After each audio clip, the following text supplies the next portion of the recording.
મુખ્ય ભાવના જવાહર બાલમુનિ જયઘોષ વિજય, સ્વાધ્યાય જયઘોષ વિજય, પન્યાસ જયઘોષ વિજય, આચાર્ય વિજય જયઘોષ સૂરી, ગચ્છાધિપતિ શ્રી જયઘોષ સૂરી। આ પ્રત્યેક તબક્કામાંથી પસાર થતા જવાનનું પ્રત્યેક પાસું વધુ તેજદાર અને ધારદાર બનતું ગયું છે, જેમણે સંપૂર્ણ જીવન ગુરુદેવના સાનિધ્યમાં જ વ્યતીત કર્યું છે, એક પણ ચાતુર્માસ સ્વતંત્ર નથી કર્યું, જેમણે આ જીવન સ્વાધ્યાયની ધૂણી દખાવી રાખી છે, આચાર્ય બન્યા ત્યાં સુધી અને ત્યારબાદ પણ લોક સંપર્કથી નિર્લેપ રહ્યા છે, તે આચાર્ય જયઘોષ સૂરી મહારાજ કે જેમણે જલગાંવ મુકામે વિક્રમ સંવત 2040ની સાલમાં ગુરુદેવ શ્રી ભુવનભાનુ સુરીશ્વરજી મહારાજના વરદ હસ્તે આચાર્ય પદની સાથોસાથ સિદ્ધાંત દિવાકરની પદવી મળી હતી, તે હવે ગચ્છાધિપતિ પદને વર્યા હતા।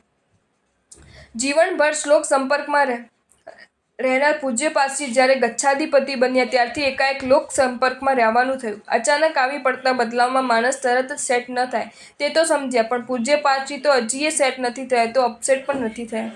તેઓ શ્રીએ ઉદાસીનતા જરૂર રાખી પણ ઉપેક્ષા તો ધરાર નથી જ કરી। શ્રાવકોના સંપર્કને તેઓ શ્રીએ ક્યારેય ન ગ્રહસ્થ કે અવિરતી ધનના સંપર્કની દ્રષ્ટિએ તોડ્યો નથી। તેઓએ તો તેમનામાં એ તીર્થંકર વંદ સંઘના જ દર્શન કર્યા છે। માટે જ વર્તમાનમાં આટલી વયસ્ક ઉંમરે શારીરિક અસ્વસ્થતા તો બીજી બાજુએ ઉત્તરોત્તર ચડતા ક્રમે થતા તપોત્સવો, સવારથી લગાવી છેક બપોર સુધી તપસ્વીઓ અને બોનસમાં તેમની સાથેના તેમના પરિવારજનો પચકાણ તેમજ વાસક્ષેપ માટે રીતસર લાઈન લગાવી। ત્યાં મારા જેવા માત્ર જોનારા થાકી જાય, પણ દ્રષ્ટાભાવમાં રમખાણ પૂજ્યપાદશ્રી જ્યારે ઉકલાટ, ઉચાટ કે ઉપેક્ષા જોવા ન મળે। ઉપરથી તેઓ શ્રી આપણને સમજાવે, આ શ્રાવકો તે ચતુર્વિધ સંઘનું અંગ છે, તેમને કંટાળ્યા કે થાક્યા વગર વાસક્ષેપ કરવો તે તો સમ્યક દર્શનની શુદ્ધિનું કારણ છે।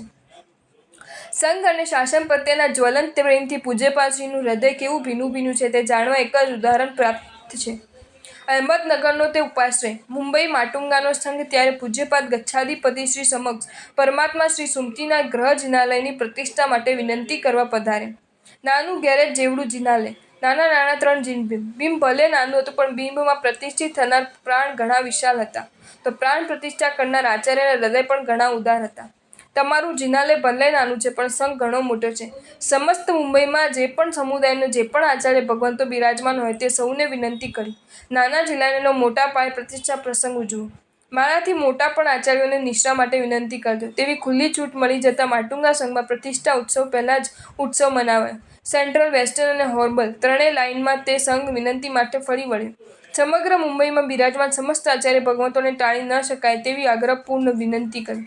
સંઘ શાસન ઐક્યની વિશુદ્ધ ભાવનાથી પ્રેરાઈને ઉદાર મનના પૂજ્યપાદશ્રીએ વાવેલ એ વિચાર બીજનું ફળ હતું 25 આચાર્ય ભગવંતોની નિસ્તારક નિશ્રા।